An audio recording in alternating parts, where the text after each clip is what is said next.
ఏం మార్లా మార్లా ఒక స్టార్ హీరోకి ఒక బెంచ్ మార్క్ సినిమా, ఒక క్రేజియస్ట్ సినిమా పడ్డాక ఖచ్చితంగా తన జోన్స్ ని స్ట్రాంగ్ చేసుకుంటాడు.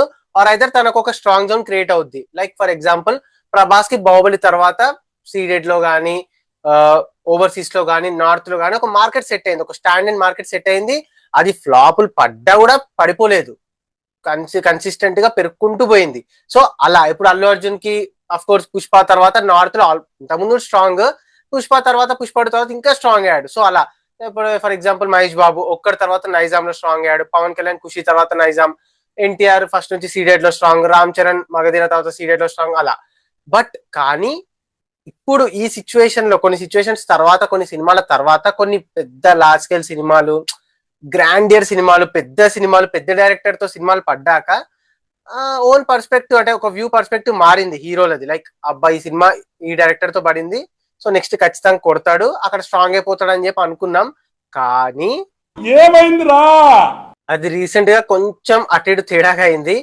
ఫర్ ఎగ్జాంపుల్ RRR తర్వాత నేను పర్సనల్ గా, ఎందుకంటే తెలుసు మనకి ఎన్టీఆర్ కంటే రామ్ చరణ్ నార్త్ లో బాగా లేపారు, ఆ క్యారెక్టర్ డిజైన్ వల్ల, ఆ అల్లూరి సీతారామరాజు ఆ ఆర్క్ వల్ల బాగా లేపారు. ఈవెన్ హిందీ వాళ్ళు కానీ, తమిళ్ కానీ, నార్త్ అమెరికా కానీ బాగా లేపారు.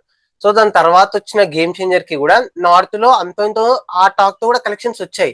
కానీ పెద్దితోని మాత్రం అస్సలు పడిపోయాడు అసలు. ఇంకా నార్త్ లో రాలేదు, తమిళ్లో రాలేదు, కర్ణాటకలో కూడా ఏదో శివరాజ్ కుమార్ ఉన్నాడు వాళ్ళు వచ్చినాయి. నార్త్ అమెరికా అదే యుఎస్ఏ అయితే అసలు ప్యూర్ డెడ్. నాకు ఒకటి అర్థమవుతుంది ఏంటంటే, ఒక పెద్ద సినిమా పడ్డా కూడా, ఒక ఇంపాక్ట్ పడ్డా కూడా, ఒక కన్సిస్టెన్సీ లేకపోతే మాత్రం ఖచ్చితంగా అది ఫ్లాప్ అవుద్ది, ఆ హీరో ఫెయిల్ అవుతాడు అక్కడ. బట్ ప్రభాస్ ఆస్పెక్ట్ లో జరిగింది వేరే, ఎందుకంటే బాహుబలి 1, 2 అనేది ఒక పెద్ద వండర్ అది. దాన్ని ఆ ప్రభాస్ అది చేసేసరికి చాలా లేపారు, ఫ్యాన్స్ పెరిగిపోయారు. లైక్ జెన్జీ కిడ్ నుంచి పెద్దోళ్ళ వరకు ఒక ఒక మోస్ట్ ఫేవరెట్ హీరో అయిపోయాడు ప్రభాస్. సో అది ఫ్లాపులు పడ్డా కూడా అలా కంటిన్యూ అయింది. తర్వాత అఫ్ కోర్స్ సలార్ లాంటి పెద్ద బ్రేక్ వచ్చింది, తర్వాత కల్కి లాంటి ఎపిక్ పడ్డది, సో నడిచిపోయింది. బట్ రామ్ చరణ్ కి అలా పడట్లేదు. ఆచార్య గేమ్ చేంజర్, పెద్ది కూడా ఒక యూనివర్సల్ సబ్జెక్ట్ కాదు, అది ఒక మోటివేషనల్ కాన్సెప్చువల్ మూవీ. సో నడిచిపోయింది, ఏదో హిట్ అవుతుంది, నడిచిపోయింది. బట్ బయట మార్కెట్స్ ఎలా, ఇప్పుడు ఎన్టీఆర్ దేవరతోని అంతో ఇంతో నార్త్ లో ప్రూవ్ చేసుకున్నాడు, అంటే లైక్ పుష్ప 1 రేంజ్ లో వచ్చే కలెక్షన్స్, బట్ అది చాలదు. తర్వాత రామ్ చరణ్, ఎందుకంటే RRR లాంటి సినిమా పడ్డాక ఎన్టీఆర్ కి రామ్ చరణ్ కి వాళ్ళు యూజ్ చేసుకోలేకపోతున్నారు. దేవర యూనివర్సల్ కాన్సెప్ట్ కాదు. అఫ్ కోర్స్ ఇప్పుడు డ్రాగన్ ఉంది కాబట్టి చెప్పలేము, డ్రాగన్ తో ఏమన్నా మ్యాజిక్ క్రియేట్ చేస్తే నార్త్ అమెరికాలో గట్టిగా ఆడుద్ది. అంటే అఫ్ కోర్స్ ఎన్టీఆర్ కి ఫస్ట్ నుంచైనా నార్త్ అమెరికాలో అంటే యుఎస్ఏ లో మంచి మార్కెట్ ఉంది, అది కంటిన్యూ అవుతుంది. కానీ ఎప్పుడు ఒక బిగ్ అయ్యేది, ఇప్పుడు లైక్ ప్రభాస్ కి మిర్చి వరకు ఇక్కడ దాకా ఉండే North America market, Baahubali, Salaar, Adipurush, కల్కితో ఇక్కడికి వెళ్ళిపోయింది. So NTR Ram Charan RRR లాంటి సినిమా పడ్డది, దాని తర్వాత ఎలా ఇప్పుడు వార్ 2 లాంటి వర్స్ట్ సెలెక్షన్ అది, దానివల్ల ఇంకా పడిపోయాడు.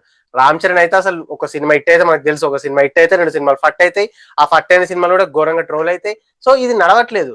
సో ఇప్పుడు ఎన్టీఆర్ రామ్ చరణ్ ఎలా ఈ రెండు, ఇంతకుముందు కూడా మనం మొన్న మాట్లాడుకున్నాం ఎన్టీఆర్ రామ్ చరణ్ ఎందుకు నెంబర్ 1 అవుతలేరు అని దానిపైన. సో ఇది reasons.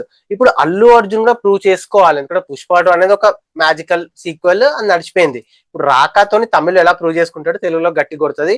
North America market Allu Arjun the అటు ఇటు ఉంటది. సో ఈసారి మరి ఏమైనా ప్రూవ్ చేసుకోవాలి, అప్పుడే కొంచెం టాప్ లో ఉంటాడు. ఇక మహేష్ బాబు అఫ్ కోర్స్ మన తెలుగు స్టేట్స్ లో టాప్ హీరో. తర్వాత మళ్ళీ ఇప్పుడు నార్త్ అమెరికా యుఎస్ఏ లో ఎప్పటి నుంచో తనకంటే ఒక separate fan base, separate craze ఉంది యుఎస్ఏ లో. అది ఇప్పుడు ఎట్లా వారణాసితో ట్రిపుల్ డబుల్ అయిపోద్ది.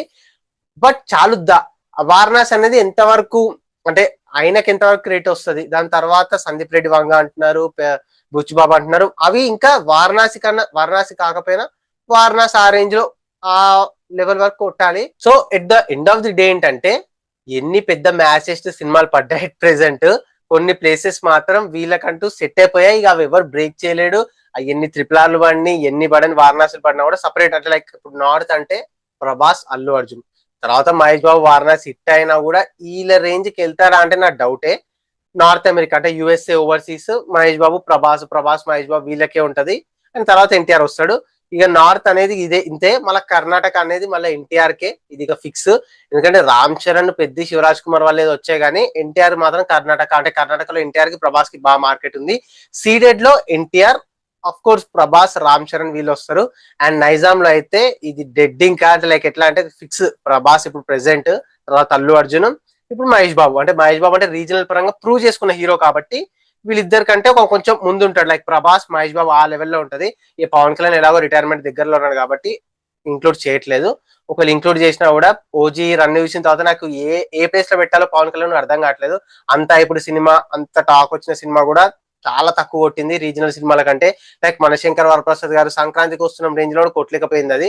సో అది తీసేద్దాం. సో ఎట్ ప్రెసెంట్ అయితే ఈ ప్లేసెస్ వీళ్ళకి ఇక నార్త్ ప్రభాస్ అల్లు అర్జున్, మళ్ళీ ఓవర్సీస్ మహేష్ బాబు ప్రభాస్, సీడెడ్ ఎన్టీఆర్ ప్రభాస్ రామ్ చరణ్, వీళ్ళే ఎన్ని సినిమాలు పడ్డా కూడా ఈ లెవెల్ వరకే ఉంటది అనిపిస్తుంది. తర్వాత ఎంత ఇప్పుడు ఫర్ సపోజ్ వారణాసి పెద్ద హిట్ అయిన సీడెడ్ నంబర్స్ పెట్టినా కూడా మహేష్ బాబుని సీడెడ్ లో టాప్ 3 లో పెడతామంటే పెట్టాం. సో ఆ ఆస్పెక్ట్ పరంగా మాట్లాడుతున్నా.